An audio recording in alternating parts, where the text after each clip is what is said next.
O senhor é tio do nosso querido pastor Edson Loura. Oh, glória, louvado seja Deus, né? Deus possa ser contigo nesta manhã de sábado, meu amado. Obrigado. Amém, Marcelo. Querido Pai, mais uma vez falamos com o Senhor. Amém. É uma responsabilidade que não sabemos calcular. Verdade. Tanta promessa. Em nome de Jesus. Meus queridos, estou feliz de ver aqui a Isabel. Isabel, há quanto tempo eu não via, né? A Isaura quase que veio comigo. Se viesse, eu te ver. Né? Por um pouco de tempo ela estava para vir, depois da última hora, falou, não vou mais não. Tá bom, fica à vontade. Bom ver vocês aqui. E aqui está o pregador rotulado de sermonete de monomia. Fazer o quê, né? Para onde eu sou convidado, sermão de monomia. E enquanto me deixam falar, a gente vai falando, né? Espero que as pedras nunca me substituam. E a minha preocupação com esse tema é que eu reconheço que às vezes eu saio um pouco fora da política organizacional, faz certo? Superior. Porque, e até se entende bem isso. Porque se você tem mais ou menos a idade que eu tenho, e talvez o período de igreja que também nós temos, você pode ver que essa metamorfose está em funcionamento. Por que eu estou dizendo isso? Porque eu, quando era menino, assistia à escola sabatina, e depois a classe jovem, depois a classe de adulto, mas já naquele tempo de menino, o nosso departamento de mordomia era radicalmente tratado procurando os fracos na fé que sucuímos por não dizimar.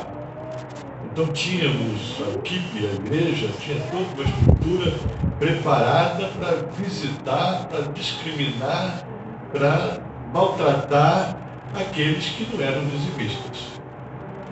Então esse departamento de mordomia pegou esse rótulo de dízimos e ofertas. E normalmente, quando se vai falar de mordomia, o tema é exatamente esse. E usam alguns, no passado se usava muito, alguns textos fora do contexto para impressionar a igreja de forma sensacionalista, entende? Com relação a um pecado irrecuperável. Eu mesmo, quando tinha cabelos pretos, já preguei muito sobre isso e houve uma oportunidade, até lá na minha saudosa igreja de Madureira, pregando sobre isso e eu chamando de ladrão quem não era dizimista. E tive o privilégio de ser lisonjeado ao ser cumprimentado lá fora, dizendo, belo sermão, de hoje em diante não serei mais ladrão. E eu pensando que estava abafando. Os departamentos ainda lá de cima já entendem que o momento que vivemos é o momento da graça, da misericórdia, da bênção, independentemente se você é dizimista ou não. Mas alguns ainda não perderam o caguete do passado. E eu entendo. Um exemplo clássico. Como é que eram feitos os cultos antes de Cristo? Tinha lá o templo. E como é que você ia ao templo? O que você levava para o templo? E como é que você saía do templo? Como é que era? Vocês lembram? Não é da época de vocês, né? mas está escrito na história. Como é que era? Você pegava uma sua ovelha, né?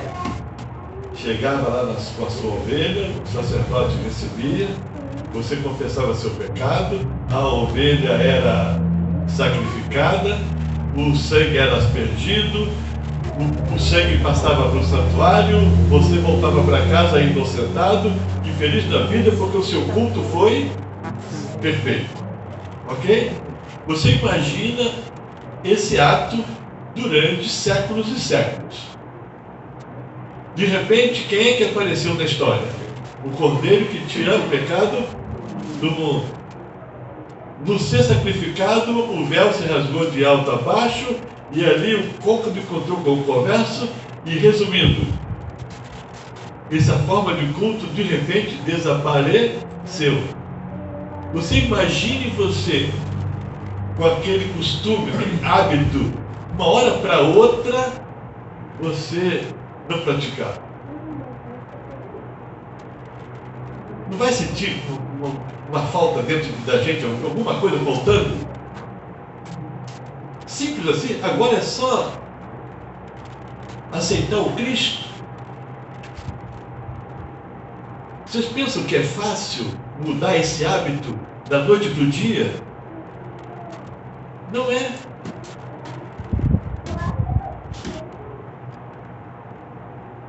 Acontece que a palavra, o estudo, é como a luz da aurora. Ela vai crescendo, crescendo, até ser dia perfeito. Então, eu estou me retornando aqui à minha infância, quando o método desse departamento era cobrar dizimista, ofertantes, e tinha um método, quando eu era menino, já para menino para jovem, em que a nossa distribuição de oferta não era como a de hoje. Quer ver um exemplo? Já tem alguns anos que não existe mais oferta de 13º sábado. Desde quando mudou o projeto para 60-40, acabou a oferta de 13º sábado, porque toda essa oferta que eu coloco aqui na salva, 20% já era a oferta do 13º sábado. É a oferta das missões. Entendeu? Mas nós não perdemos o caguete. Sai naturalmente, olha, não esqueça, 13º sábado é dia da oferta, traz aquela oferta. Lembrando daquele caguete do marketing que era do passado. Eu me lembro quando no 13º sábado era uma festa. Me botava em cima da cadeira, eu decorava os versos da lição de escola sabatina no trimestre inteiro, ganhava presente, e aquela oferta era aquela oferta robusta, porque era a oferta do 13º sábado e que ia para as missões. Hoje não, mas a gente de vez em quando se descuida, olha, sábado que vem é o 13º sábado, não esqueça de trazer a oferta. A gente não consegue mudar o nosso caguete da noite para o dia. E esse departamento de mordomia está evoluindo, está crescendo e já está mudando. E louvo a Deus porque vocês vão entender entre hoje e sábado que vem, que eu vou voltar aqui sábado que vem, entende? Como a gente vai fazer desse departamento a salvação da igreja.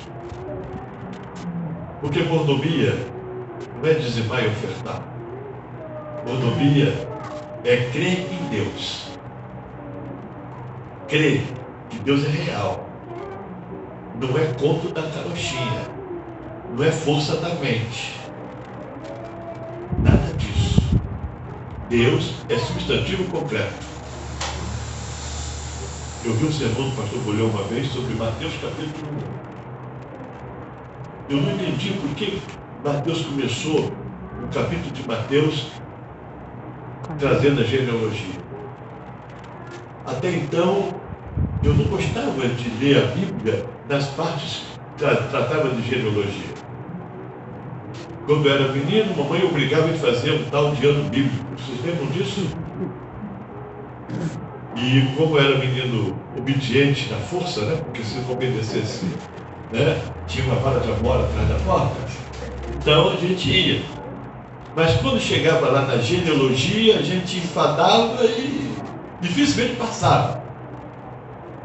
Até que um ano eu me aborreci comigo mesmo, não, eu vou passar por esse caixote aqui. E terminei meu primeiro ano bíblico da história. Mas, por que eu estou contando isso? O pastor Bulhão pregando sobre isso. E eu entendi por que da genealogia na Bíblia. Mateus queria provar para todo o universo que Jesus foi um ser real, com CPF, RG, sacramentado. Com nome de pai, nome de avô, nome de bisavô, tataravô, e todo mundo registrado. Então, mordomia é você ser crente nessa realidade divina. Nós não estamos aqui como um pé de feijão que nasceu. Nós não estamos aqui como não sei dizer melhor, mas você entendeu onde quer chegar. Não estamos aqui por acaso. Ninguém está aqui por acaso. Nós somos seres pensantes. E se pensamos, logo existimos. Entendem, gente? Então, a minha preocupação entre hoje e sábado que vem é trabalhar essa situação. E o que foi que fez eu tomar um pouco de coragem de falar publicamente sobre essa linha de raciocínio?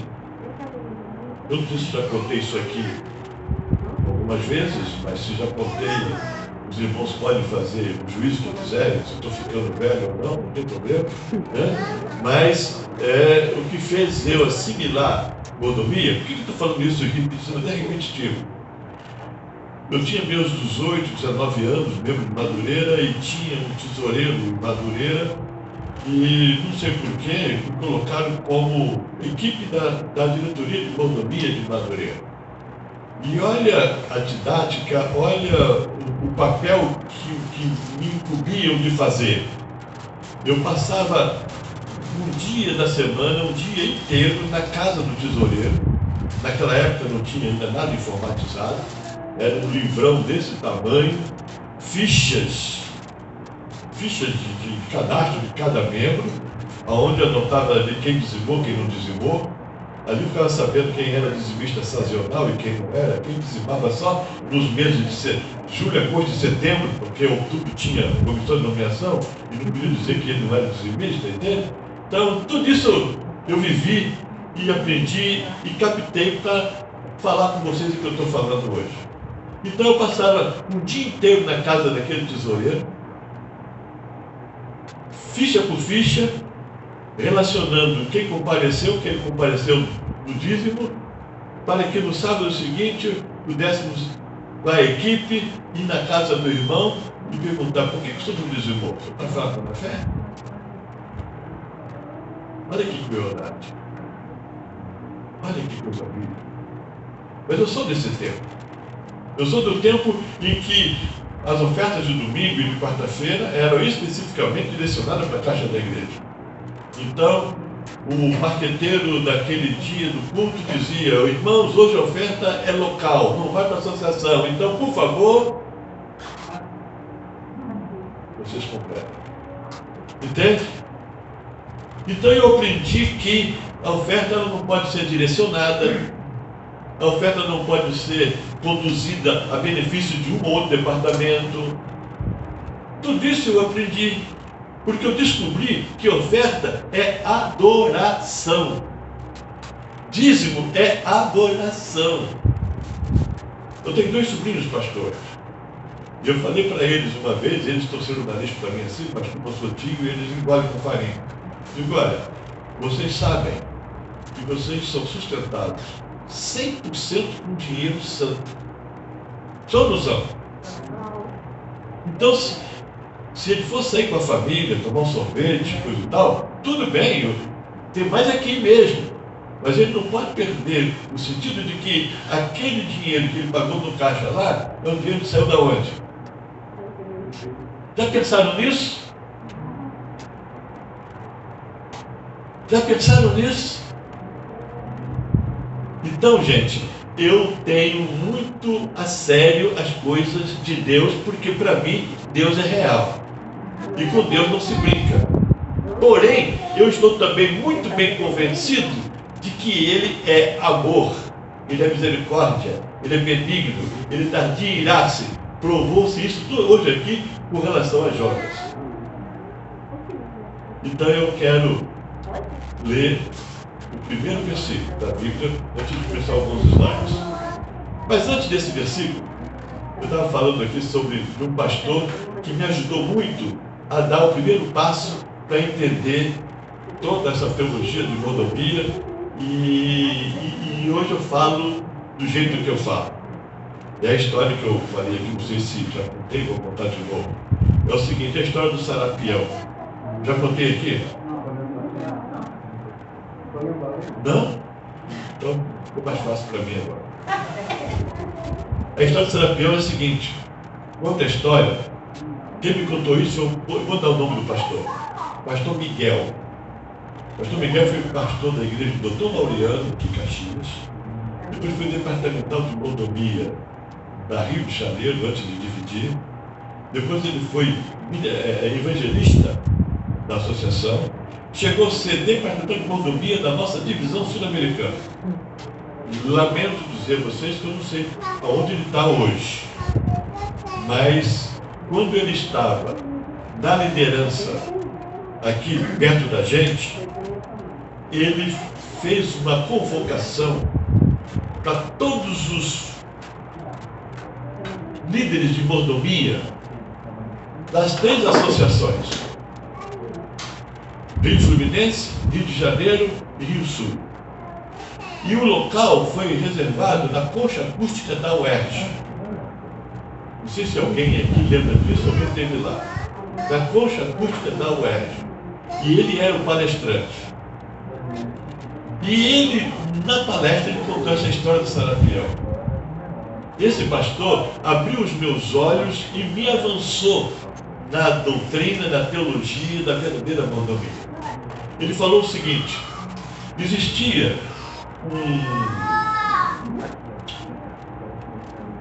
um mendigo, e como todo mendigo tem um cachorro, certo? Vocês já viram algum mendigo de rua que não tem um cachorro?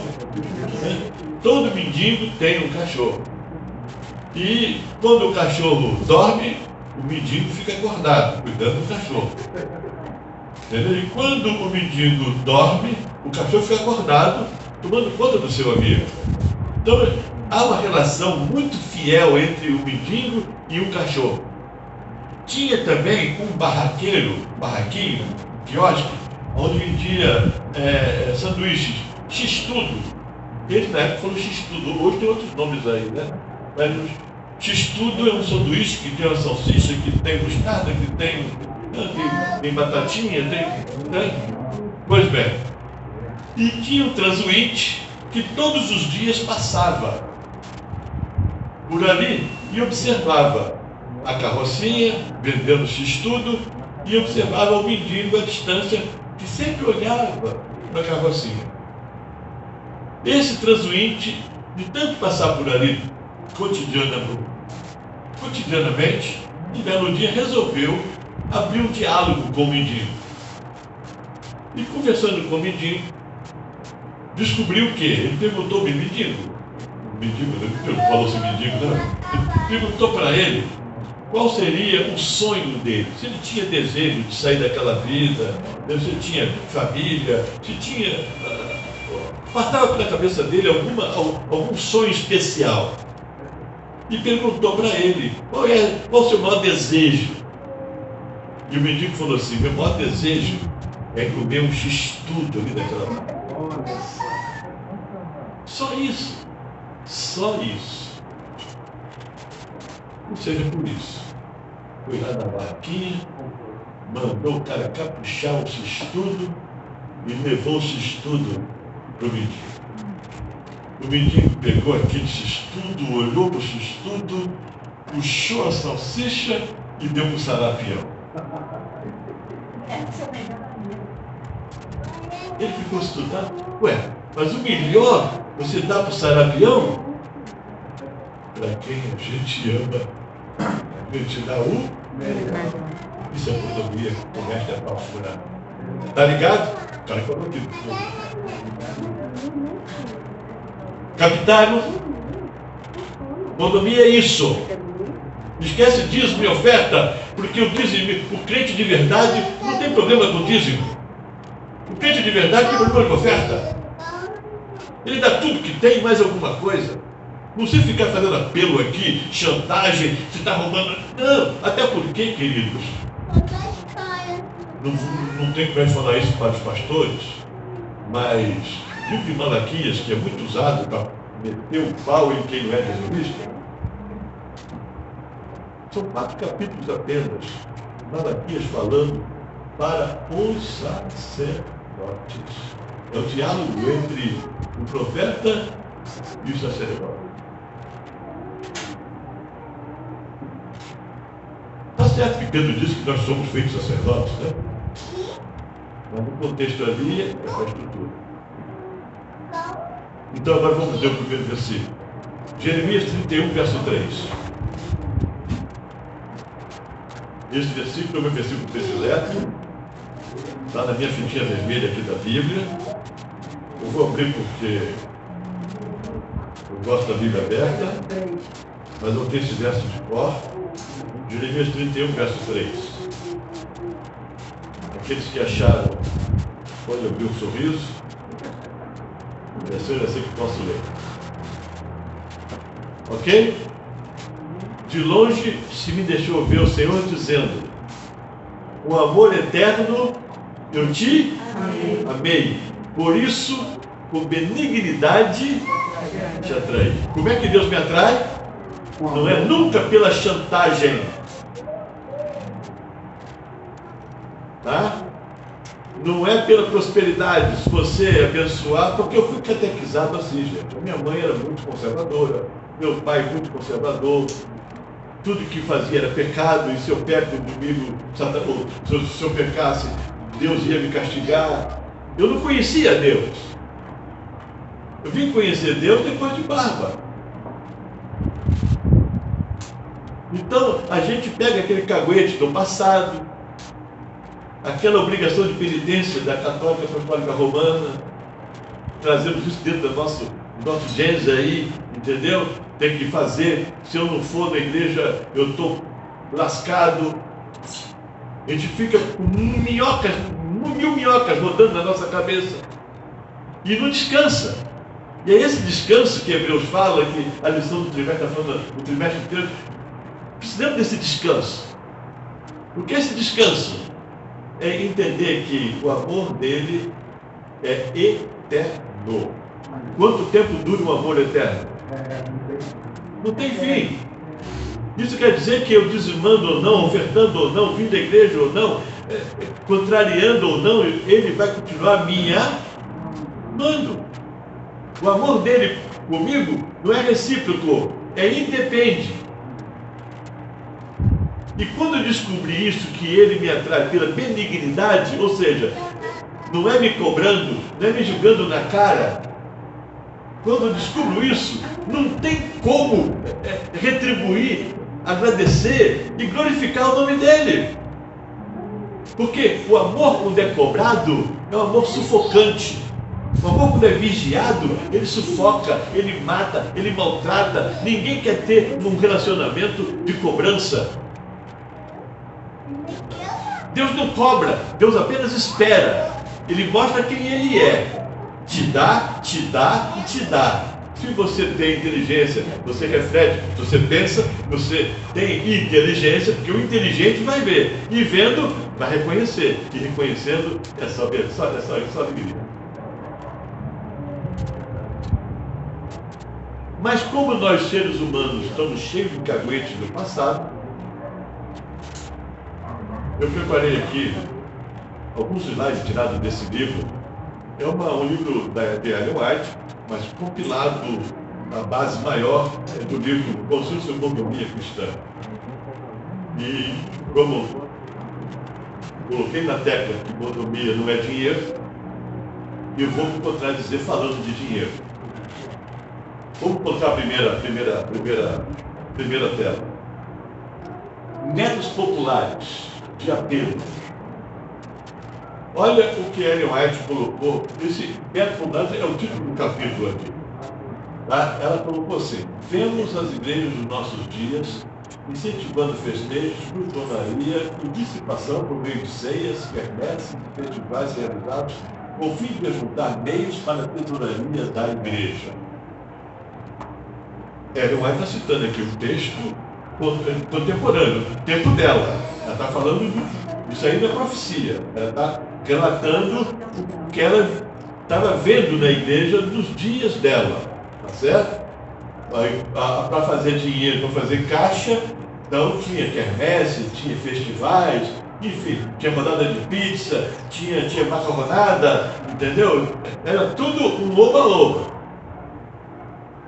No tempo que as minhas filhas cantavam, isso aí dessas igrejas evangélicas cantando, eu observava um detalhe. Não estou aqui fazendo uma crítica, pelo contrário, estou relatando um detalhe. A maioria das igrejas evangélicas tem cantina. E é comum, antes do culto, você passa na cantina e se abastece. Tem feijão, tem arroz, tem macarrão, tem sanduíche, tem guaraná, tem Coca-Cola, só não tem cerveja, mas tem, você pode imaginar. Entende?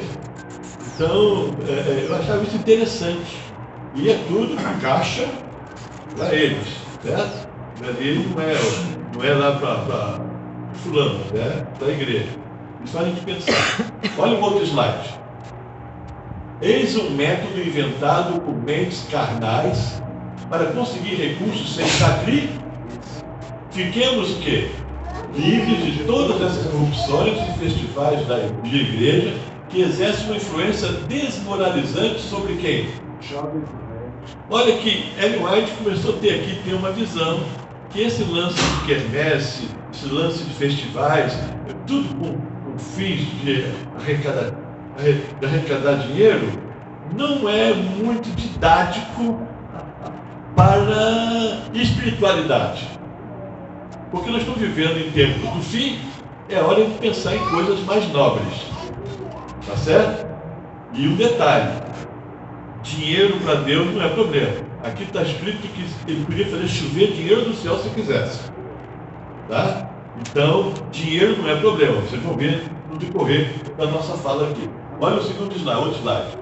Não temos o direito de lançar sobre eles o manto da santidade só porque os recursos devem ser empregados aonde? Nos planos da igreja. Tais ofertas são o quê? Defeituosas E doentias. E tem o quê? Uma maldição. Ai.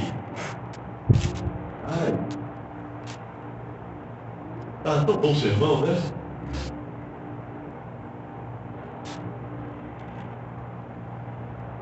Não temos o direito de lançar sobre eles o manto da santidade. Só porque os recursos devem ser empregados. Esse tema que eu estou abordando hoje aqui, eu fiz questão de trazer ele hoje, porque eu apresentei esse tema em um dos sábados de agosto, fechando as plantas de Clodomir em agosto, lá em Milópolis. E vocês vão ver aqui mais na frente uma situação que vai fazer o cabelo ficar em pé daqueles que têm dificuldade de conseguir dinheiro para os seus departamentos. E depois do culto, o diretor lá do clube me alugou quase 2 horas para poder dar algumas explicações para ele em função do que eu apresentei aqui pelo Espírito Profecia. Muda o slide. Olha esse parágrafo. Pode o culto defender o quê? Festivais, danças, tómbolas, quermesses e luxuosos banquetes para obter recursos para os planos da igreja. Mas não participemos de nenhuma dessas coisas, pois se o fizermos, incorreremos no desagrado de Deus. Requer um detalhe aqui. No tempo do pastor Edson Henrique, muitos aqui conhecem o pastor Edson Henrique, gostou do nome dele, ele é meu amigo particular, gosto demais do pastor Edson Henrique.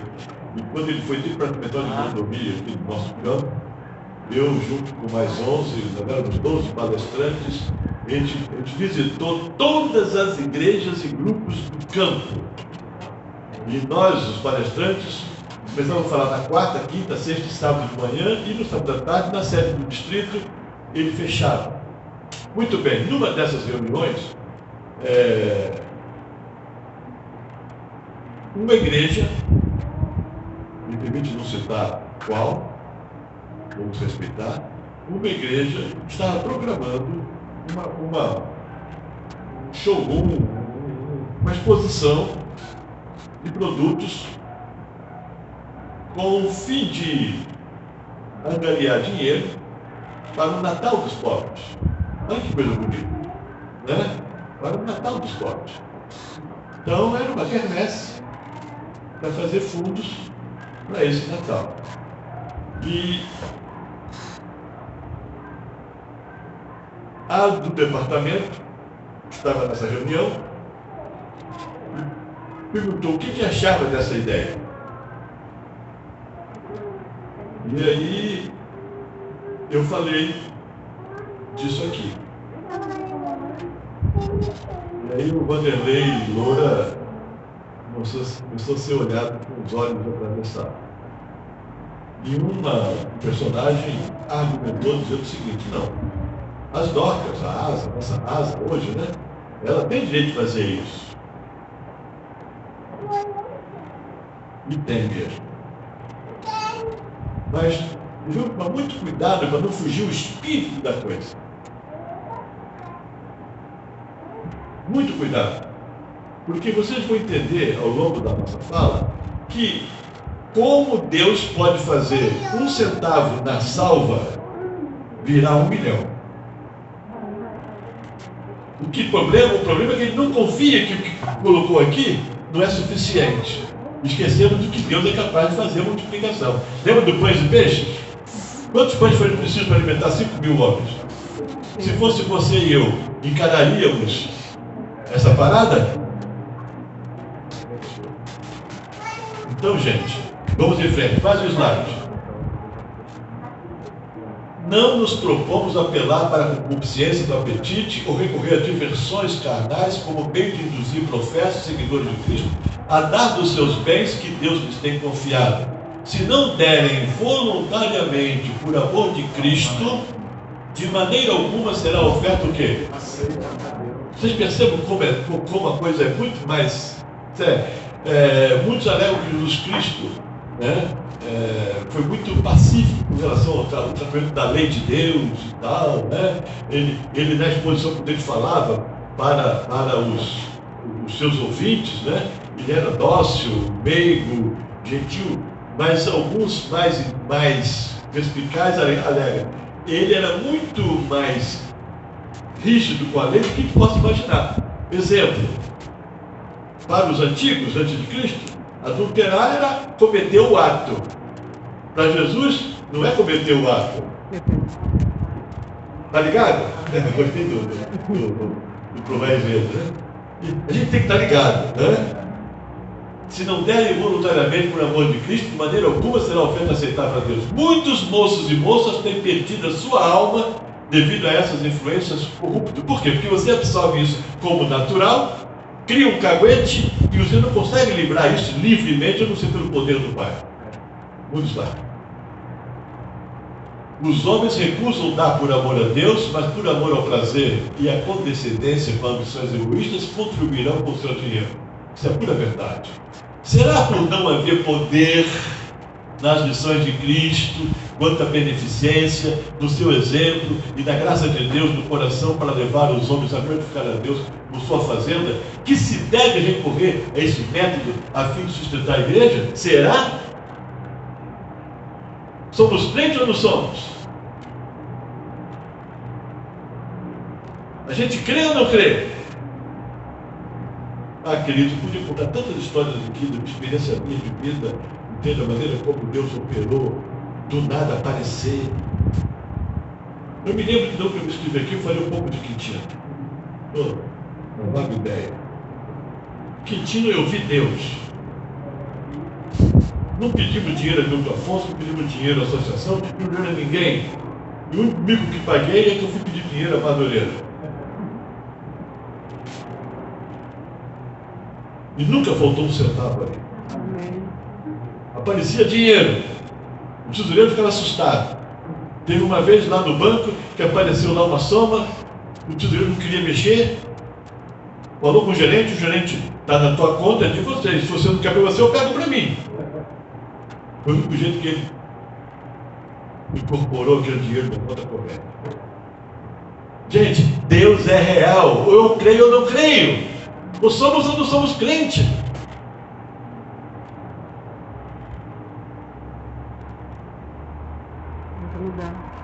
Vamos em frente.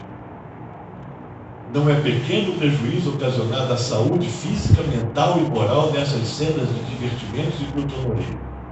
E o dia do final ajuste de contas revelará almas perdidas pela influência dessas cenas de frivolidade e loucura. É um fato deplorável que motivos sagrados e eternos não tenham aquele poder de abrir o coração dos profetas seguidores de Cristo para dar ofertas voluntárias para o sustento do Evangelho, que tem os tentadores subornos dos banquetes e divertimentos em geral.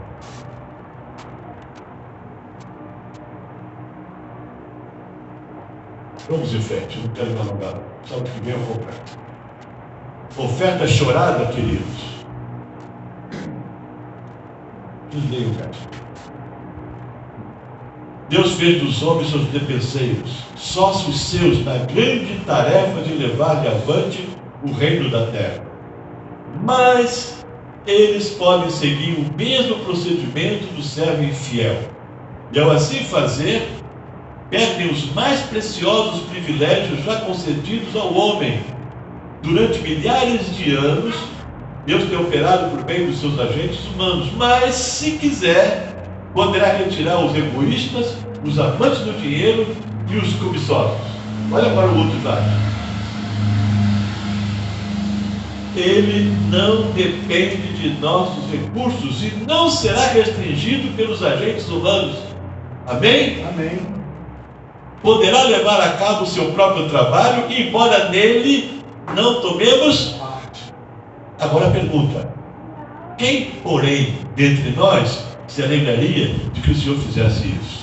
Se você está aqui desenvolvendo alguma função, algum papel, agradeça a Deus. Ele está te privilegiando. Jonas foi um privilegiado. Elias foi um privilegiado. Os apóstolos, todos registrados na Bíblia, foram privilegiados. Gente, é um privilégio ser chamado de Deus. Tem problemas? Tem. A gente é fraco e escorrega? Escorrega. Mas ele... seria melhor não dar absolutamente nada do que dar de que maneira? Pois se dermos os nossos meios quando não temos o espírito de dar liberalmente, zombamos de Deus. Tenhamos sempre em mente que estamos lidando com alguém de quem dependemos de cada... alguém que lê toda a intenção do coração, cada propósito também da mente. Já ouviram coisas mais fortes assim? Alguém já leu esse livro? Mais uma. O plano de Moisés no deserto para alcançar meios para construir ali, entendeu? Não houve necessidade de corrupção. Moisés não fez um banquete, não convidou o povo para cenas de alegria, dança, divertimento em geral, muito menos instituiu ele loterias ou qualquer outra coisa profana dessa espécie a fim de obter recursos para construir o tabernáculo de Deus. Continua. Deus ordenou a Moisés que convidasse os filhos de Israel a trazerem o quê? Devia Moisés aceitar dádivas de todo homem que voluntariamente desse de coração. E essas ofertas voluntárias vieram em tão grande abundância que Moisés proclamou já ser suficiente. Devia parar de dar presentes, pois já havia dado com muda. Dado com total. Havia dado com abundância muito mais do que podia ser usado. Algum tesoureiro já chegou aqui e falou: irmãos, para da oferta que não é? Você quer fazer um trabalho e tal, tem dinheiro, tesoureiro? te dizer que a igreja precisa crer mais em Deus? Vamos em frente. Tem as tentações de Satanás êxito sobre os professos seguidores de Cristo quanto à satisfação do prazer e do apetite, infelizmente. Agora olha aqui, vestido como anjos de luz, citará ele as Escrituras para justificar as tentações que põe diante dos homens, para que condescendem com o apetite e os prazeres mundanos que agradam o coração carnal. São os professos seguidores de Cristo fracos na força moral e são fascinados pelos subornos que Satanás tem posto diante deles, e ele alcança vitória. Infelizmente tem marqueteiro em toda a igreja, ele gosta de ver a massa gostando da sua fala, e o inimigo entra ali sutilmente, o afago, um elogiozinho, um sprayzinho de perfume, e o cara acha que está avançando, tá ligado? E quando vê, está todo mundo indo para a fala. Olhos abertos, tá, gente? Vamos em frente. Cristo não pode aceitar essas ofertas porque elas não foram dadas por amor e devoção a Ele, mas por sua idolatria ao eu. Mas porque muitos não fariam por amor a Cristo, faloão por amor de finas iguarias, para satisfazer o apetite, e por amor aos divertimentos mundanos, e para agradar o coração carnal. Muitas dessas pessoas não pagariam por uma iniciativa própria, um único centavo, para fins religiosos. Vamos em frente, não quero demorar não. Na orientação de Deus para o sustento de sua obra, onde é que encontramos qualquer menção de bazares, concertos, quermesses e entretenimentos similares? Onde? Alguém lembra algum aí? Deve a causa do Senhor depender das próprias coisas que Ele proibiu em sua palavra, das coisas que Ele desviam a mente de Deus, da sobriedade, da piedade e da santidade? Querido, se nós nos santificarmos, o caixa vai transbordar. Lembra da Bíblia Selecta? O azeite acabou? Gente, está tudo muito claro. Nós precisamos é ser crente. Muda o slide. Vê se já terminou. Acabou? Então agora eu vou dar uma explicação para a gente preparar para sábado que vem. Eu apresentei esse tema em Milópolis, no sábado, acho que foi 18 de agosto. O último sábado da semana de Monomia. Eu fui fechar a semana de Monomia lá. E aí veio, depois do final do culto, um diretor de desbravadores. E ele veio e Vanderlei, tudo certo, tudo bonito, está na Bíblia, está na Escritura Profecia, não tem como contestar. Mas, como é que ficam os desbravadores para dar uniforme, lenço, acampamento, barraca? E é o departamento que mais batiza na igreja.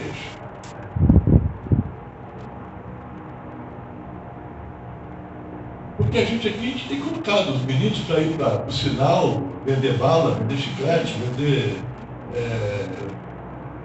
bugiganga, né? A gente faz um trabalho de arte bom, vende, faz dinheiro. Né? Como é que fica?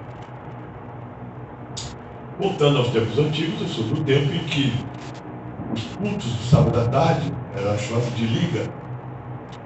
Depois veio JA, mas antes era liga. E as docas faziam lanche. Não tinha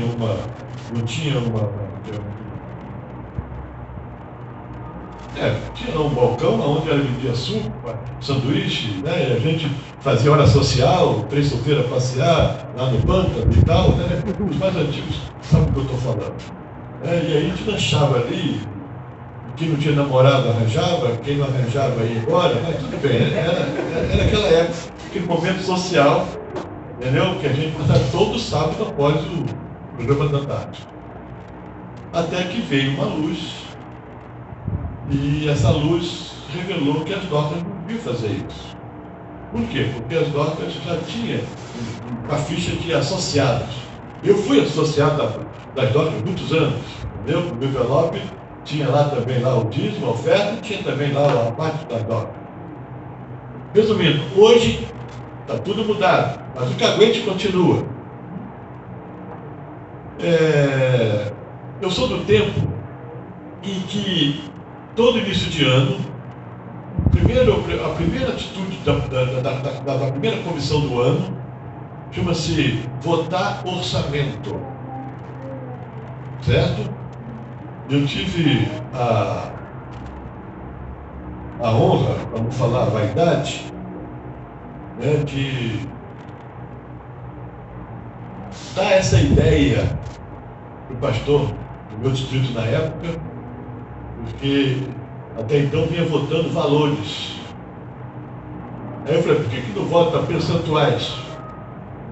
Porque o percentual, à medida que os ofertantes vão adorando através da oferta, o percentual vai caindo, né? E o meu sogro, o falecido sogro, foi tesoureiro muitos anos em Madureira, e ele tinha o hábito de levar para toda a comissão uma planilha, um Excel, com todos os departamentos que eles tinham em caixa, previsão de entrada, o que tinha de entrada, o que tinha em caixa, previsão de entrada e possibilidade de gasto baseado na previsão de entrada. Tudo maravilhoso. Então isso aí foi muito bom. Só que os departamentos entravam em choque, que cada um puxa a brasa para a sua. Vocês gostam de sardinha? Eu gosto. Né? Fala que nem Isabel. Vamos transformar da peneira, né, Isabel? A gente, comissão, a gente, né? Graças a Deus eu não tenho assistido mais comissão. Né? Mas comissão é para valente. Né? Então, e aquela briga, e o pessoal queria o percentual X, JA, Y, o Escola Sabatina e assim por diante. E agora eu falei para aquele irmão lá que me alugou um bom tempo. Você falou uma coisa muito boa para me você. Os governadores é um departamento hoje que mais batiza.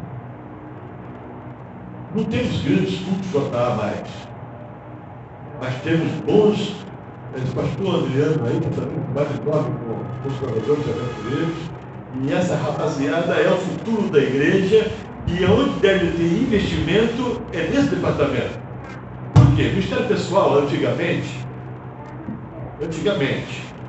todos os folhetos eram comprados, material era comprado, então justificava ter um percentual mais robusto, porque você tinha que comprar material para evangelizar. Hoje, o pastor vai na associação e encalma todo tanto material que vem para a igreja. Muito material que até fica julgado aí que não consegue usar todo.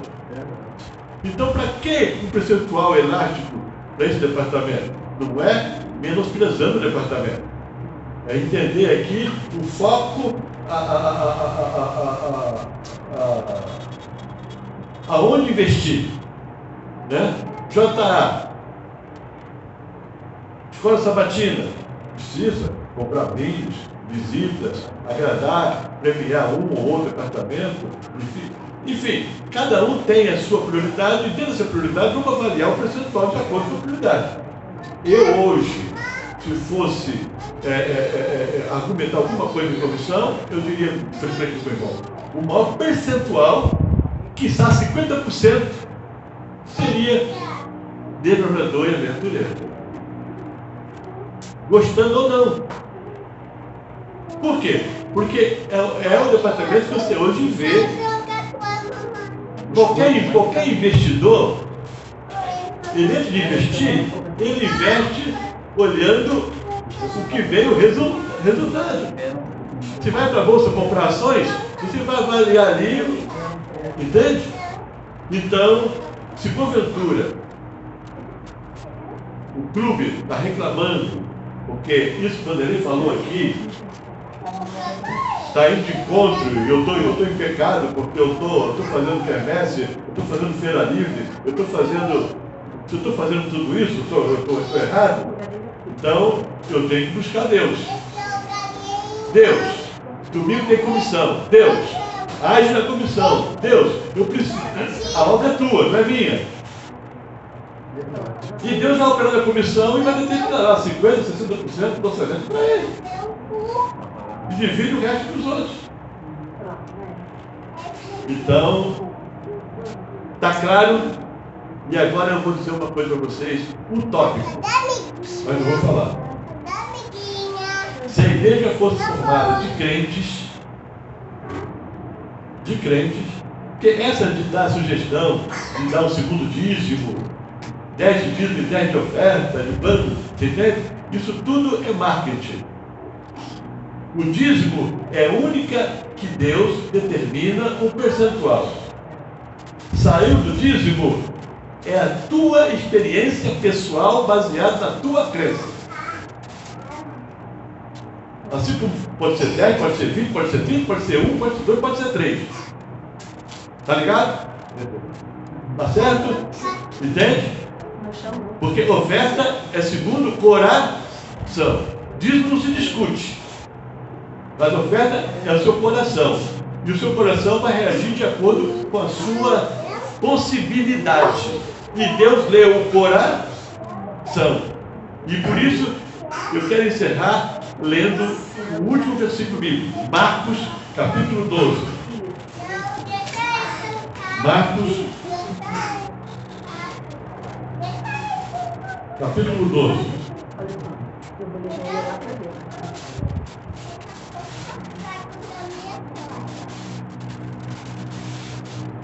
Acharam? Versículo 41. Acharam? 12:41. Assentado diante do gasofilácio, observava Jesus como o povo lançava ali o quê? Ora, muitos ricos depositavam ali o quê? Grandes quantias. E aí veio uma senhora e depositou ali o quê? E para Jesus Cristo ali, quem foi que deu mais? Captar a mensagem, tá ligado? Não é o valor. Desculpe o termo, não é Milton Afonso. Eu me lembro quando, qualquer necessidade, o primeiro nome que vinha na lembrança da igreja era Milton Afonso. Antes de Deus é Milton Afonso. Ah, meu, como eu sofria com isso? Precisamos ser crentes. Eu creio em Deus. Ele pode, não tem comida, ele pode vir com maná. Não vem maná, pode vir um corvo trazendo no bico, mas você, o justo, viverá pela fé. O justo não mendigará o pão. Ou a gente crê, ou estamos perdendo tempo aqui. Ou somos ou não somos. Monomia é crer em Deus. Então, vou falar que é a minha utopia para a gente encerrar. O meu sonho é ver uma igreja crente. E uma igreja de crente, ela poderia muito bem bancar todos os projetos, por mais caro que fosse, em benefício de treinamento e preparo espiritual para a missão. Em vez de você pagar do seu bolso um final de semana em Saturnina para ser reavivados ou ser realimentados, motivacionados lá, a igreja banca tudo. Eu creio nisso. O meu apelo nessa manhã é que você, a partir de hoje, não brinque mais com o seu envelope de dízimos e ofertas. A minha oferta eu separo no meio da semana. Coloco aqui na fitinha vermelha, Jeremias 31:3. Eu já o abençoo aqui. E na hora que eu deposito, eu faço de novo uma outra oração. E eu repito mais uma vez, na minha visão, o momento mais solene de um culto é o momento do ofertório. mais que escola sabatina, desculpe, mais que o culto divino do pregador falando.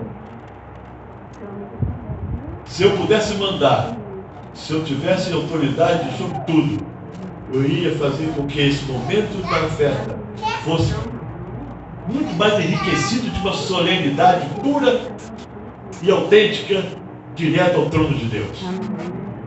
Porque Deus acompanha cada centavo que cai aqui. Está escrito aqui, ele toma conhecimento de cada níquel que cai, por onde anda e até o efeito final dela. E diz mais, vê o coração de cada um, se foi deu de voluntariedade ou se deu relutante.